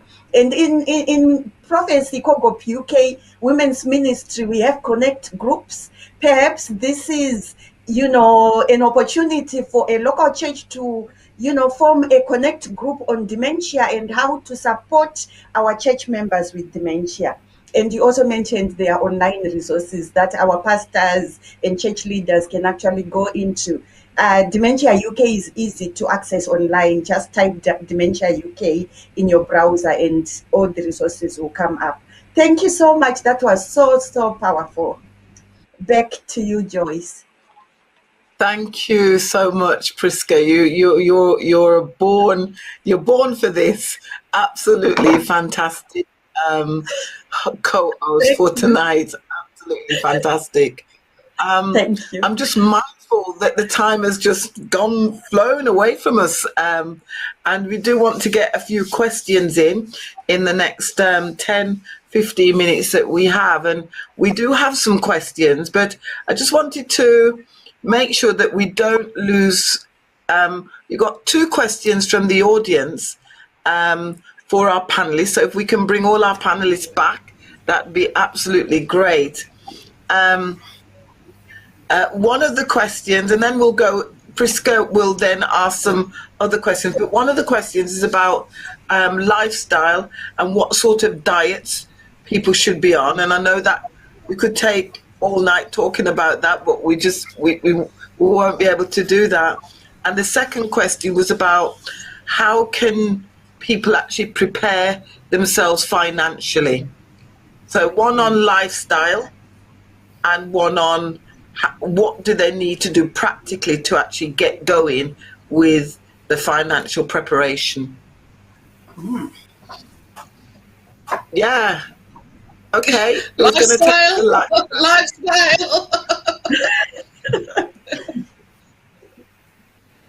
I could talk about lifestyle. You know, especially the African and the Caribbean nations of people, we actually eat quite a high carbohydrate meals. Our staple diet is rice and yams, and in actual fact, and especially pertaining to diabetes, because lots of us, you know, do struggle with diabetes. What is not understood, or what is misunderstood by us, is diabetes equates to sugar. But what our congregation are not getting is a spoon. If you put this much of rice, I put my hand up, in your hand, as soon as that hits the body, it turns to sugar. We have our plates, full of rice.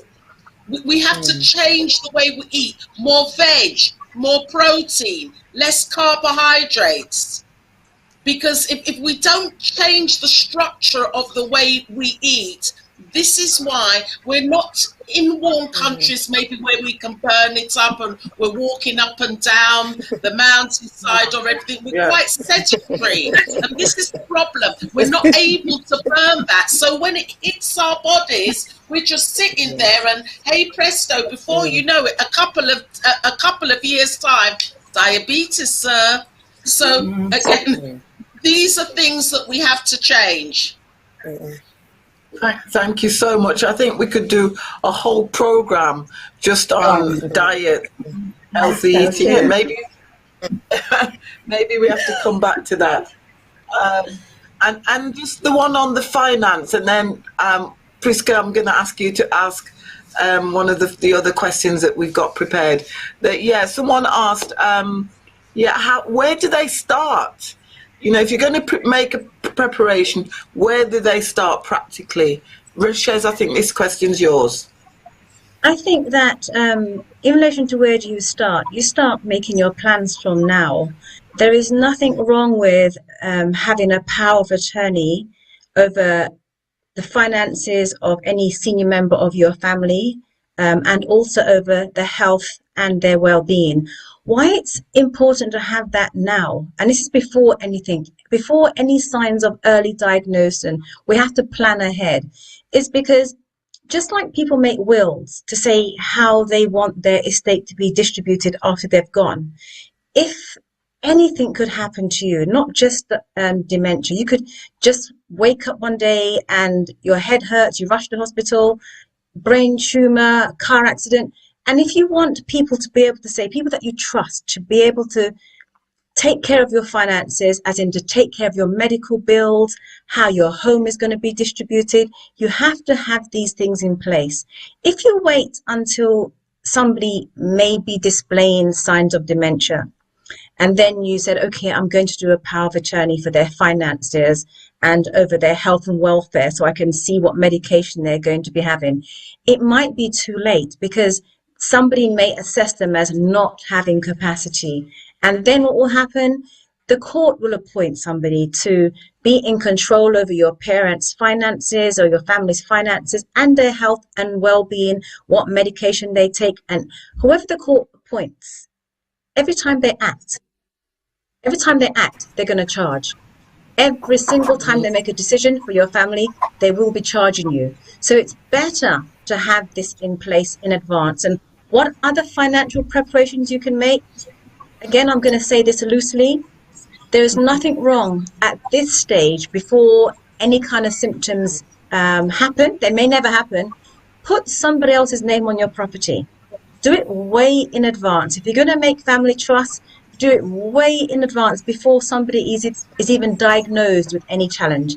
And those kind of things can help you make financial preparation that won't come back and haunt you.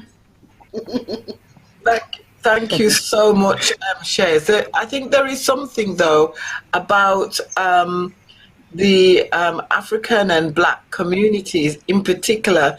I think it probably relates to some of our Asian communities, of this secrecy and not wanting to share information about people's finances. So almost like a cultural thing where it's like almost taboo to talk about finance and putting a will in place. It's like, what, you want me to die? That type of thing. You know, so something about how we break some of that down as well.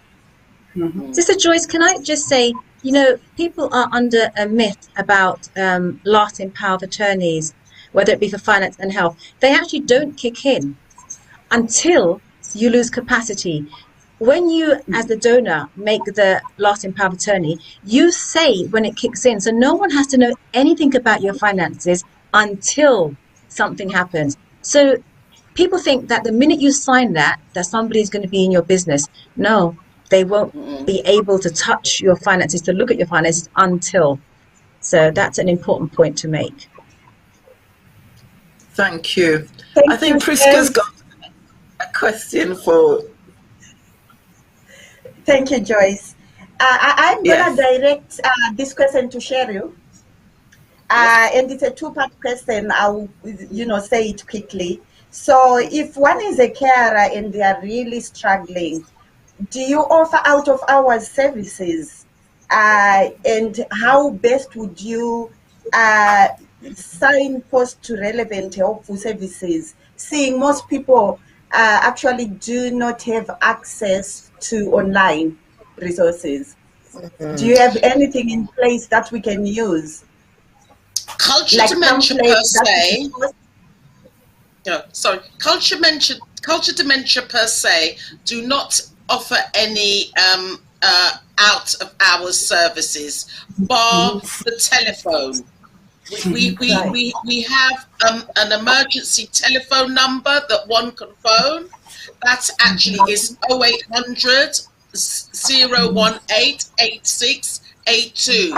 And there will always be somebody at the other end to help them, guide them, give them information, or just a friendly ear to talk to, if that's what you need. I mean, we've had calls from all over the world that people just wanting to talk, wanting to gain information, and that's what we do.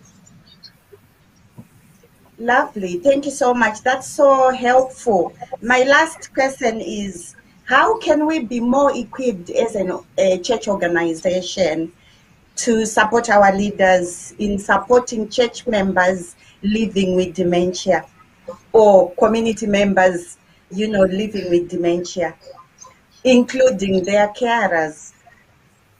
At the end of the day, we go to church to praise God. Amen. We put our faith in that pastor who is going to lead us. Therefore, right. we need to educate our pastors. Our pastors are the key, because through their ministries, through their sermons, they can tell their congregations, you're not bad, you're not mad, you've got dementia. That's right. Mm-hmm. Thank you so much, Sherry. That is so relevant. Thank you so much. So, are there any learning or training, online training that pastors can access? At the moment, there's nothing that I would call BMAE orientated, but at least a foundation that they could start with is something that the Alzheimer's Society does, and it's called Dementia Friends, and they will find that on the Alzheimer's website. That's right. Thank you so much. Thank you. It's a pleasure. Over to you, Joyce. Thank you, Priska. That was what I was going to come in to say, that we have actually promoted the Dementia Friends across our churches previously, sorry, and in our communities, and I think it's something that we really do need to push. And it doesn't have to be the pastors. We have leaders. There's a leadership team.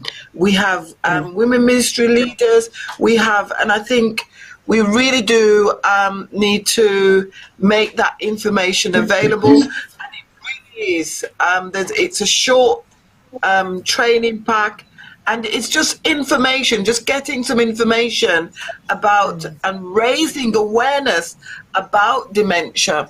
And let's face it, people are living longer. We're going to see more people. The statistics, Dion, thank you, showed us the statistics. By 2025, there'll be more than 1 million people with dementia. So we do need to prepare, equip ourselves, and take this as an organization, but also just as community people, just sharing this information across our communities.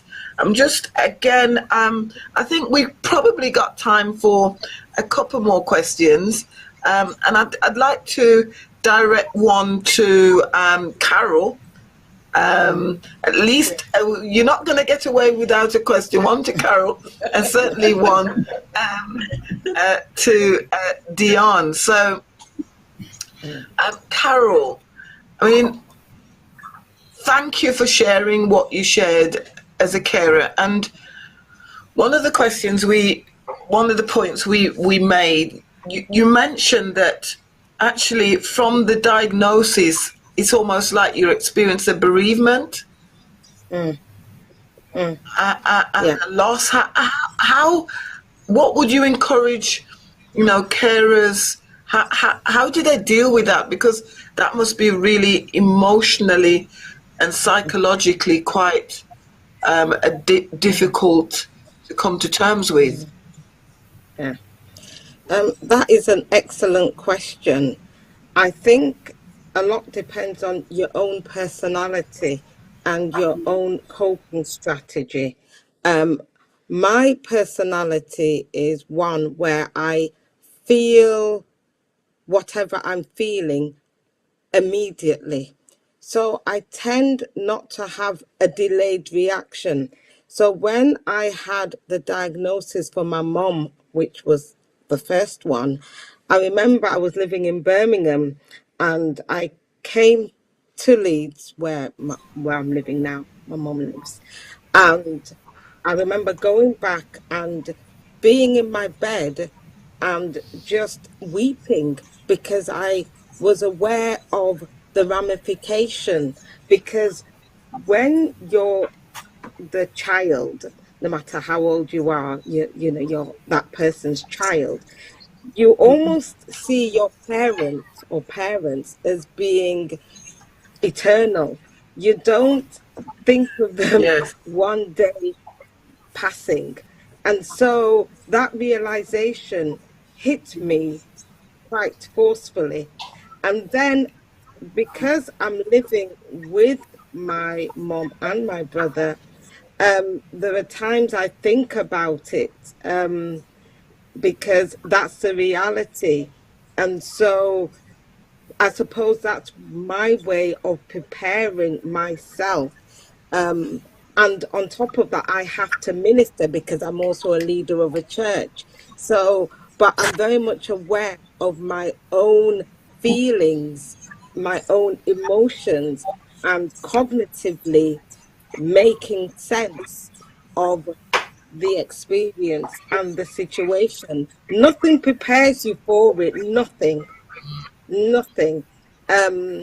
And because of my relationship with the Lord, it's a daily encounter with him in terms of telling him how I feel. I am not a fan of the secrecy in our community. And of course, we have some things as private because that's, I think, prudent to do that. But some of the things that we're private about, it's killing us, quite frankly, and it's killing us psychologically and in so many other ways. And it's not useful for productive, fruitful, even spiritual living, because that's not what the Bible tells us in terms of how we must behave. But I'm not going to preach now. So that's how I certainly dealt with it. And I'm still in that process because it's a process. So I can't tell you how I'm going to feel in a year or two as the illness progresses. I don't know, but it's a moment by moment, day by day, and I respond. And my sister and I, we talk about it quite regularly. So I think I'm fortunate I've got someone that I can talk to. Find someone to talk to. Find someone to talk to. Obviously talk to the Lord, but find somebody in human flesh to talk to. That's what I would say. No, thank you. Thank you so much, Carol. I think, and thank you for your openness and your transparency about your experience. And I think, you know, Cheryl, you're agreeing. And I could see Dion, you were nodding as well to, you know, and just endorsing what you were saying, Carol, and just Dion, just you know, you talked about personalization and personhood, and I just wanted, you know, and then Carol, you talk sometimes you do get frustrated because the human, you get frustrated at the individual, your loved ones. And Dion, a question for you: how best can we continue to maintain the dignity of a person living with dementia in terms of their choices, in terms of their privacy, and in terms of personalization? Thank you for that question, Sister. Thank you for that question. I think in terms of their choices, we can make them binary choices. So to make it less complicated for them, we can give people with dementia two choices. So you can say, what would you like for lunch today? Would you like some tuna sandwiches or some cheese sandwiches? Like two choices. Try and give them closed-ended questions to ease their confusion and their frustration, especially the people living with moderate dementia. In terms, and another example is even clothing. Would you like the red top or the blue top? So you narrow it down to just two, as against giving them a whole host of things to choose from and, you know, causing them to feel more confused. In terms of privacy, whatever procedure is being carried out for them, their dignity and their privacy should be maintained at all times, and even data privacy, because where I work, I see people say, well, you know, this child should not be told this information about me because she doesn't care. So if this child calls, please don't say this, please don't say that. So we have to respect people's privacy, even in terms of their data. With regards to personalization, people are highly individualized. And even to the way we care for people with dementia, whether our own family or we are working in care, care is highly individualized, because some people would like a little bit of a lipstick, you know. After getting washed and dressed, lipstick is their thing. And you give them that little bit of a lippy. And I remember I was working in one place where one man couldn't accept the breakfast or the lunch. When you offer him his food, he says, I don't want it. And you said, why is that? He said, because I didn't pay for it.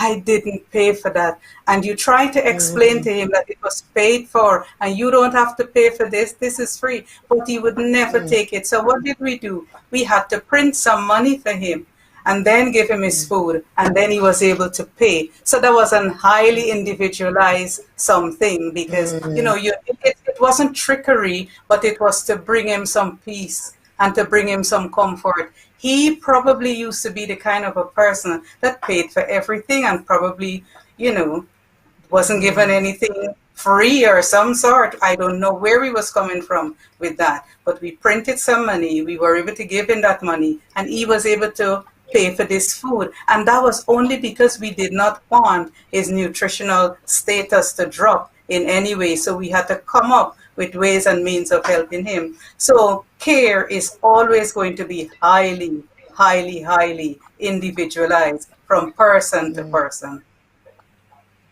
And I think that's a really, really important point. Very important, the personalized agenda and understanding the life and the background of that individual and trying to find out their preferences is really, yeah, do come back, Dion. Yes, so there is this book that is called This Is Me. There is a This Is Me book for people who have got dementia. When you open that book, the stories are amazing. And just reading that will help you to plan that care for anybody. You just read the This Is Me book and it will help you to plan care. So you see a busy person 3 a.m. in the morning, very busy, is because he was accustomed to selling milk. So he's getting up that early to go and sell milk. And, you know, you have to find ways and means of helping him to cope very well around 3 a.m. in the morning because he was accustomed to selling milk at that time. So, yes, that's all I want to say. I think that is so important. And I've seen those books as in my work, working in the NHS, visiting some of the wards and units, and those life, this is my life book, this is your life book, you know, just getting to know the person, who that person is and their background, and really treating them with the right care and right respect. I'm just conscious now that it's gone past 9:30, and time has just flown away this evening. And I think, you know, there is one question from the audience, last question that we, if you would permit me to ask, and that is, if someone very quickly sum this up in just a couple of sentences, or where people could get the information. And this is, what are some of the classic symptoms they should be aware of? Is that for me? Please, yes, please take it, Dion. Yes, and any of you could take it. Yes. Okay, some of the classic symptoms are like memory loss and forgetfulness and inability to plan, and even emotional instability. Those are some of the very early signs. But recently I've learned something new from a psychologist, a Swedish psychologist, and he said when a person loses their arm swing, when we walk, we normally swing our arms, and if our left arm go forward, our left leg would go behind. That's a normal mechanism. And when that mechanism is reducing, it can be an early sign of dementia. He said even before memory loss and forgetfulness, you can see a reduction in a person's arm swing. So this is a new one that I've learned. But can I just add to that from a carer's perspective, and those of you in the medical field will obviously bear me out on this one. Repetition. One of the things that I've found certainly with my mother is repetition, particularly when she's anxious. So with the memory loss will come repetition. I've got a friend, and she actually said her mum has passed, unfortunately, that her mum would repeat herself quite often. And I've found that that's a symptom, and certainly something that my mum does. Repetition is another sign, and just being disorientated.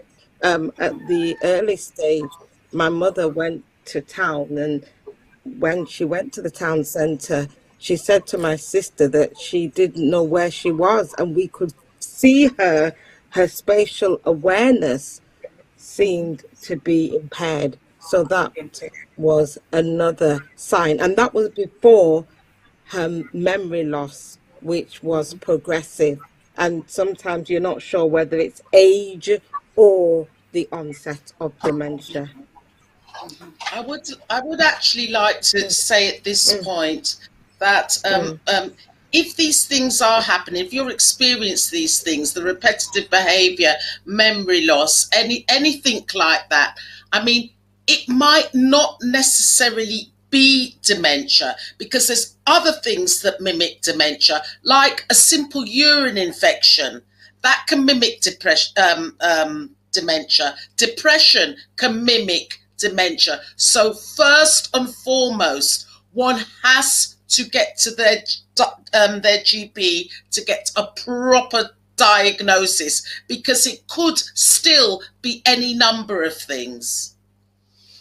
Thank you. I totally agree with that. Yes. Yes.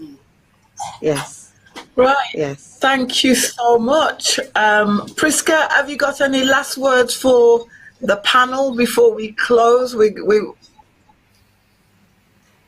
Thank you so much, panel. Thank you, ladies. That was so powerful. I'm sure everyone out there, including ourselves, we've learned a lot, and we've got a lot to take out of this session. Thank you so much for your input. And God bless you. Thank you. Bless you. Thank you. Thank you. Bye-bye. Thank you so much. Bye. Bye. Thank you. Thanks, everybody. Priska, wow. That was just amazing. I hope I didn't mess up things. No, Priska, we're still live. We're still live, Priska. We're still live. We're just going to summarize, and you were absolutely amazing. And I'm sure, please, everybody that's watching, put some fire in the chat for Priska. Wasn't she absolutely amazing tonight? Thank you. And she, we just, your background in health, thank you so much for being my co-host tonight. I couldn't have done it without you tonight, so thank you so much. But just in terms of summarizing the chat for tonight's program, I think you summarized so well as we were going along. First of all, hearing from Dr. Carol, perspectives of the carer and being purposeful, finding time for carers, finding time for themselves and not feeling guilty. Because one of the things she said was, if you've got to go on holiday, get some respite, and make sure that you live as normal a life as possible. And Dion, you know, she was amazing, wasn't she? She was lovely. Thank you so much, Dion. That was powerful. Just understanding the pathophysiology of dementia is really crucial, so people know what to look out for and how to cope, especially the bit about person-centered care. It's really important to personalize the support and care that we give to our relatives suffering from dementia. And of course, Shares, our lawyer, resident lawyer, you know, sharing, you know, the information about, you know, I think the key message is don't wait until, you know, there's a problem. You put these measures in place, your lasting power of attorney, your will. Look into the financial situation. Don't wait, is what she said. Once it's in place, nothing happens. It all kicks into place if you get to the point where it's needed and you're losing capacity. So what she was saying is early preparation is really, really important, and let's not bury our head in the sand. And this privacy thing, you know, just hiding and I can't share this. You know, I think Carol just said, you know, this privacy thing is killing us. It's killing our community. And finally, Carol was just so positive, you know, and she did give us a telephone number. Anybody can call anywhere in the world. We'll make sure that's made available on our website. So I think without any further ado, we're going to say goodbye. Thank you for joining us. We are going to, we had a note here from Wanda Endicott.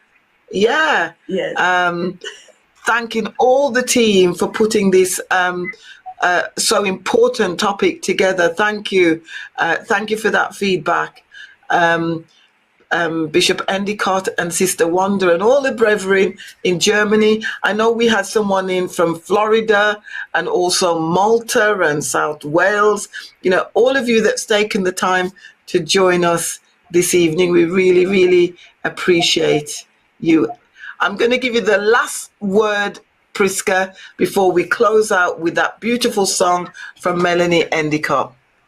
Last word just to say bye-bye to everyone. Thank you so much for joining us in this series.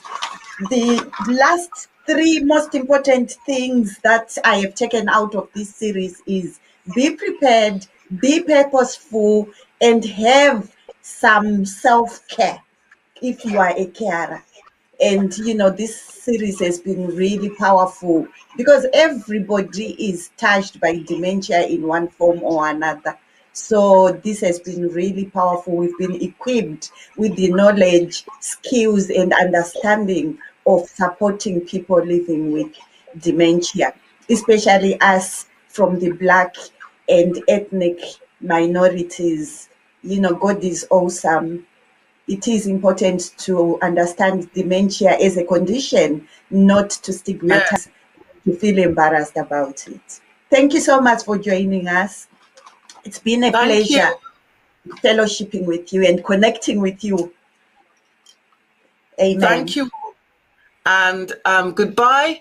Can I just say one thing? I nearly forgot that tonight we really wanted to launch our national conference, women's conference, which will take place on the 29th of May.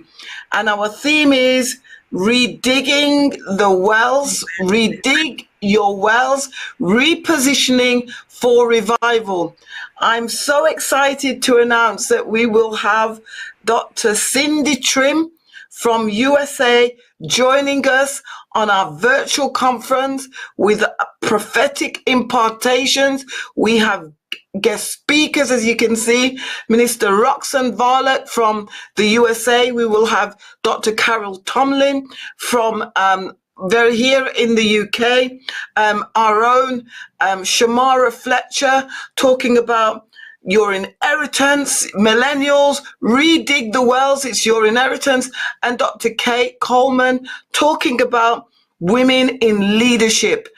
And in the afternoon, we will have connect groups. You'll have the choice of 12 connect groups from eminent leaders and within COGOP and external on various topics. You will also have a marketplace over lunchtime and an evening session. The cost is, we've reduced the cost, £25. Please book. Go online to www.cogop.org and register as soon as possible. And share. It promises to be an exciting global conference. It doesn't matter which country you're from. We want to see you at Redig the Wells, and join our private Facebook page where we'll be having discussions and further information. And keep your eyes out on the website for further information. So thank you all so much. And God bless you tonight as we close out with that song about from Melanie Endicott being rescued. God bless you all. Amen. Okay.